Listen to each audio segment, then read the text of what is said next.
Добрый день, уважаемые абитуриенты! Меня зовут Рема Скарна-Гельмиянова. Я доцент кафедры культурологии и социально-экономических дисциплин, кандидат исторических наук и руководитель основной профессиональной образовательной программы «Референт-аналитик информационных ресурсов». И вот сегодня мы с вами будем говорить о вступительных экзаменах. Что же нам предстоит?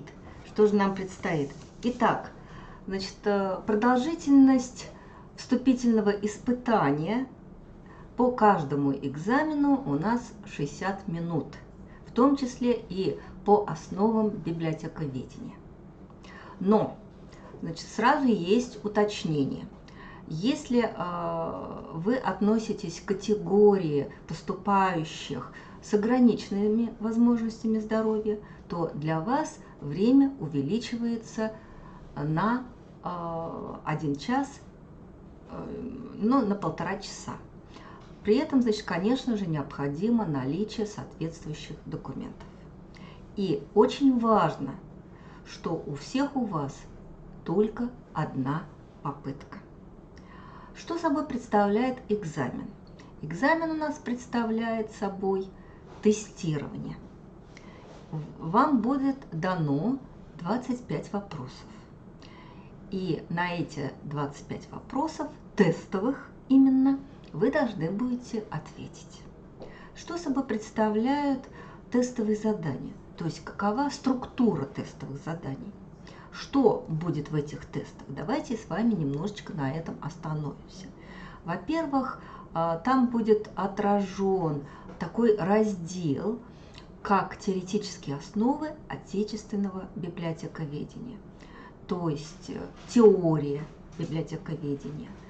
Второй раздел – это история развития библиотечного дела в России и зарубежных стран, то есть вопросы, касающиеся истории библиотечного дела. Третий раздел – это как организовано библиотечное обслуживание населения в нашей стране, то есть организация библиотечного обслуживания. Следующий раздел – это основные формы и методы библиотечного обслуживания пользователей. То есть вот здесь в этих тестах нужно будет ответить правильно, да, о тех методах, которые используются при обслуживании пользователей библиотеки, и о тех формах, они многообразны сегодня, которые тоже используются. Ну и, наконец, еще один раздел посвящен у нас индивидуальному, групповому и массовому обслуживанию пользователей библиотеки.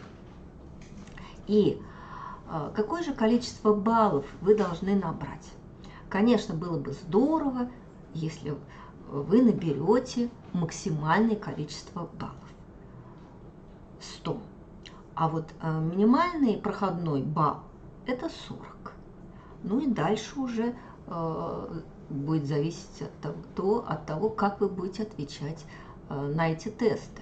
То есть минимальное количество баллов 40, максимальное количество баллов, которые вы можете получить по тестированию вот на этом экзамене, это 100.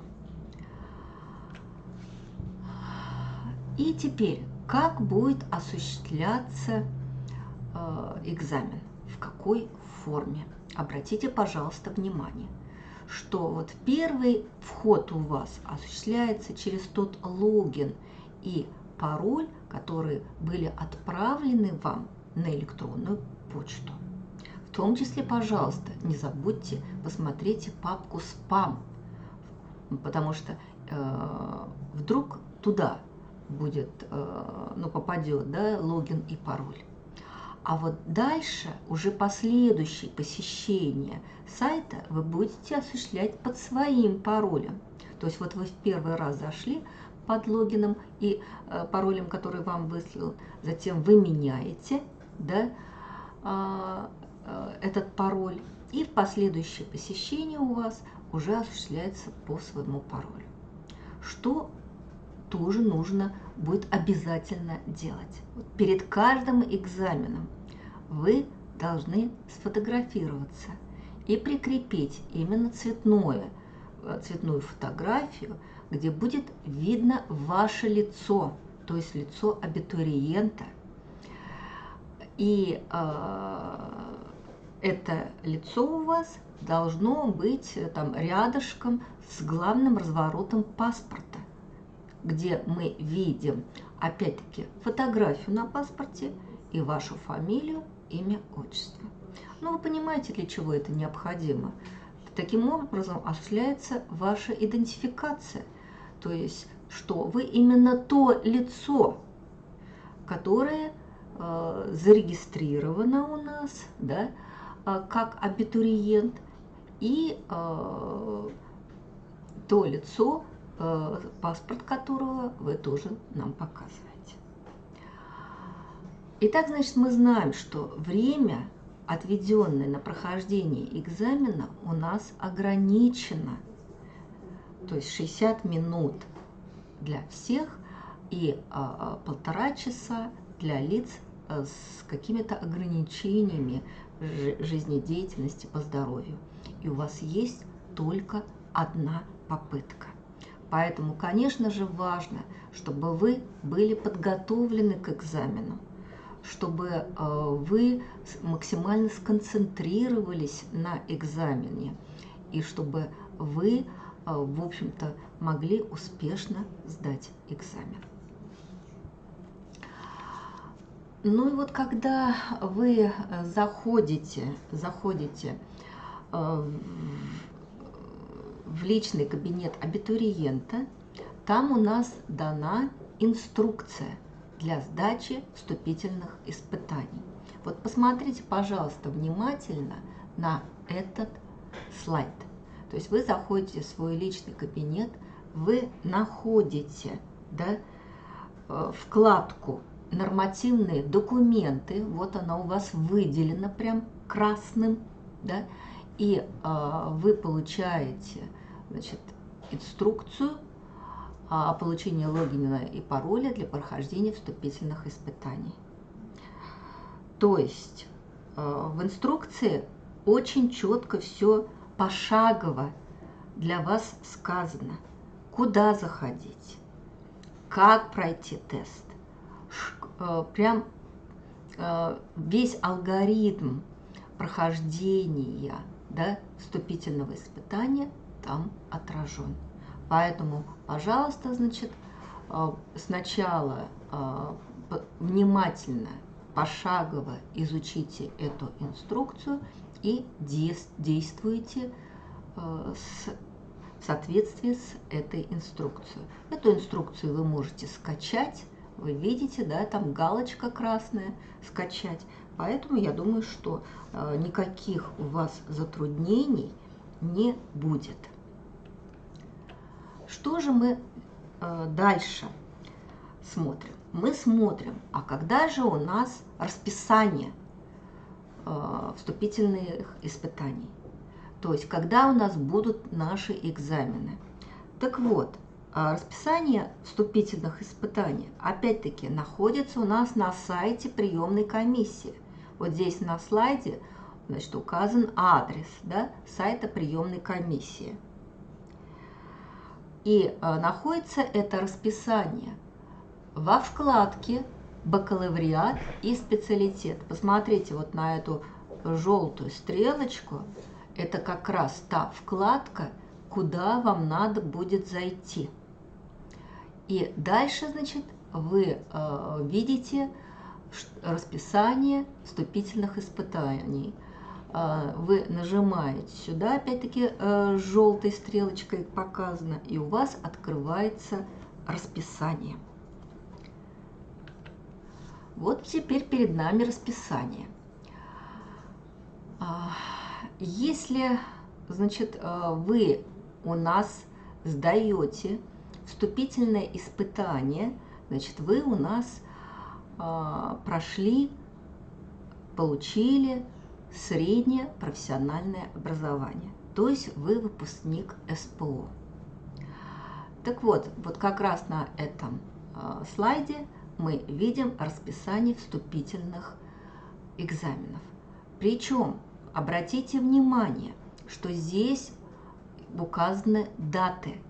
Для тех абитуриентов, которые подали документы с 20 июня по 20 июля, вот экзамен по библиотековедению будет осуществляться 24 июля с 10 часов до 22 часов.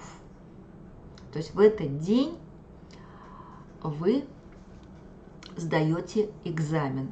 Те, кто подал документы с 20 июня по 20 июля. Если же вы подали документы уже немного позднее, то есть с 21 июля по 12 августа, то у вас вступительные испытания по дисциплине «Основы библиотековедения» будут проводиться 19 августа с 10 часов до 22 часов. Но в обоих случаях у нас есть еще один резервный день. Для подавших документы с 20 июня по 20 июля вы видите, что резервным днем является 25 июля с 10 часов до 17 часов. Для тех, кто подавал документы с 21 июля по 12 августа, резервным днем является 20 августа с 10 часов до 17 часов. Кто может сдать экзамены в этот резервный день? Только тот, у кого есть какая-либо уважительная причина, и эта уважительная причина подтверждена документально. То есть есть документ, который показывает, почему вы не смогли сдать экзамен, да, в тот день, который обозначен в расписании.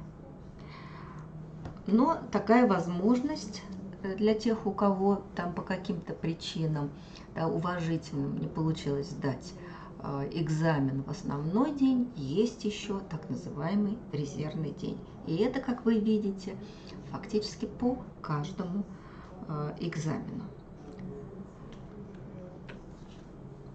Теперь очень важный вопрос. Как подготовиться к сдаче вступительного экзамена, вступительного испытания?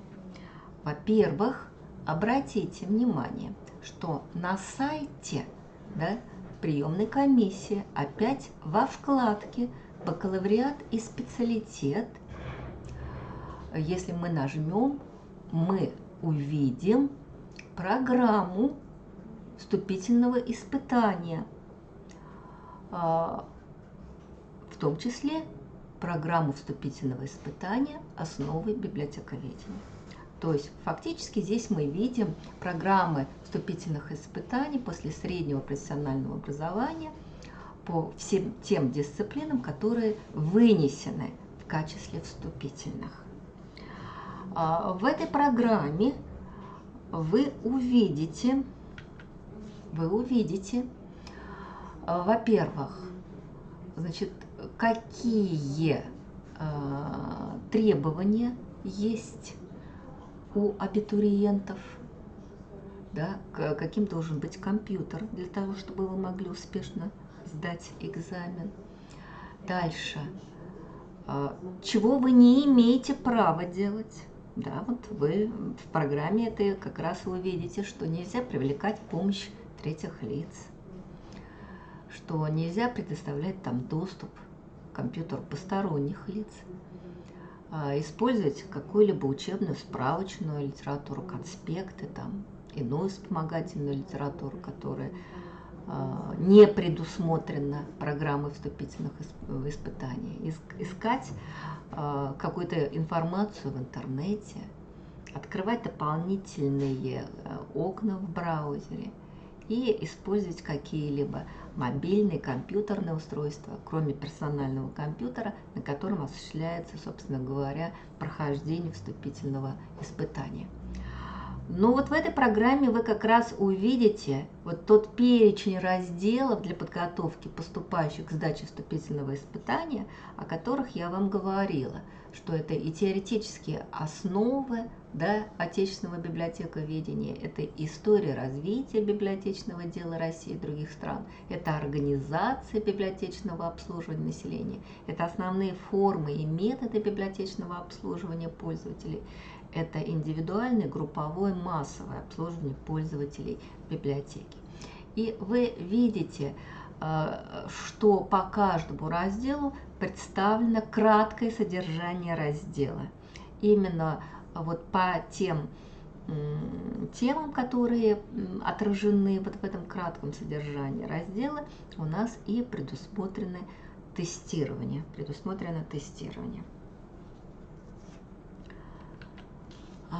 И вот сейчас мы с вами видим примерные задания. Да, примерные задания,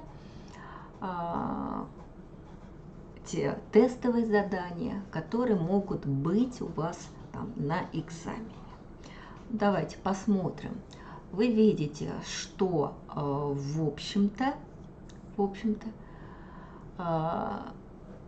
это тестовые задания закрытой формы. Здесь предусмотрен один, да, или несколько вариантов ответов. Ну и давайте разберем одно или несколько заданий. Вот, например, второе. По количеству задействованных пользователей библиотечное обслуживание делится на...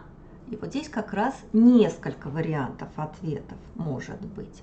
Итак, значит, мы видим, какие ответы тут предложены нам. Стационарные, групповые массы, индивидуальные и внестационарные. Итак, а что такое стационарное обслуживание? Стационарное обслуживание у нас это обслуживание пользователей непосредственно в библиотеке. Соответственно, внестационарное обслуживание – это обслуживание пользователей вне библиотеки, за пределами библиотеки, например, на открытой площадке какой-то. Но ведь вопрос-то у нас как сформулирован? По количеству задействованных пользователей. То есть какое количество, да, у нас участвует в мероприятии или, значит, какое количество мы задействуем в обслуживании пользователей. Соответственно, какие здесь варианты будут правильны? Конечно же, групповое и массовое, потому что мы можем задействовать какую-то одну группу лиц, да. Это может быть, например, там мероприятие, проводимое там со школьным классом. Вот оно, групповое, да. Массовое обслуживание, например, в библиотеке проводится день информации. Это мероприятие рассчитано на все группы пользователей, потому что любой человек может прийти в библиотеку и ознакомиться там с новыми поступлениями книг, да, журналов в библиотеку например, за месяц там, или за несколько месяцев. И еще один правильный ответ будет индивидуальный. То есть мы и с каждым человеком, приходящим в библиотеку, тоже работаем индивидуально. Третий вопрос. Что позволяет считать библиотеку социальным институтом? Расположение в населенных пунктах, деятельность по формированию и сохранению библиотечного фонда, деятельность по удовлетворению информационных потребностей людей, воспитание культуры чтения. Ну, в общем-то, здесь, конечно же, правильным ответом будет деятельность по удовлетворению информационных потребностей людей, потому что библиотека – это институт документных коммуникаций. Библиотека обеспечивает удовлетворение, да, именно информационных потребностей людей. И вот пятый, например, вопрос. К основным сущностным функциям библиотеки. Что такое сущностная функция? Это функция, определяющая сущность библиотеки, да, как социального института. Библиотека – это институт системы документных коммуникаций.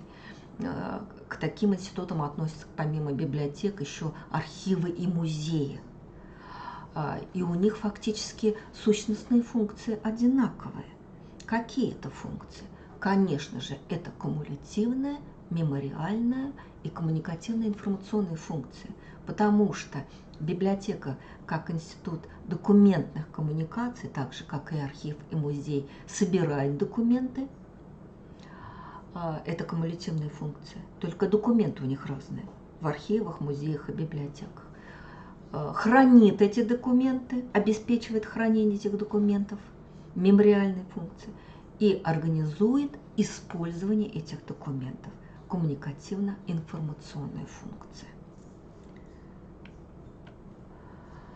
Ну вот на этих слайдах тоже у нас есть еще примерные задания, но давайте еще немножечко. Что собой представляет библиотечная сеть? Библиотечная сеть – это, да, как мы правильно ответим на этот вопрос? Конечно же, это совокупность библиотек, выделяемые по определенному признаку. И последний там вопрос, например, ну, для нас сегодня. 9-й давайте рассмотрим. В современном российском библиотековедении в основном принято различать два основных типа библиотек. Какие? Школьные научные, общедоступные учебные библиотеки, универсальные специальные библиотеки, частные и общедоступные библиотеки. И, конечно же, здесь правильным ответом будет универсальные и специальные библиотеки. Это два основных типа библиотек, которые сегодня мы выделяем в библиотековедении. Ну что ж, я думаю, что мы встретимся с вами в день консультации, да, вот вы видите здесь еще раз, как меня зовут, вы видите адрес моей электронной почты и мой номер в WhatsApp. Если у вас в день консультации будут возникать какие-то вопросы, вы можете ко мне обратиться, и я вам постараюсь ответить. Ну а сейчас я хочу вам пожелать здоровья. Для абитуриентов это очень важно. Я хочу пожелать вам удачи на вступительных испытаниях. И я надеюсь увидеть вас уже в качестве студентов в наших аудиториях, на наших занятиях. Всего вам доброго и до свидания.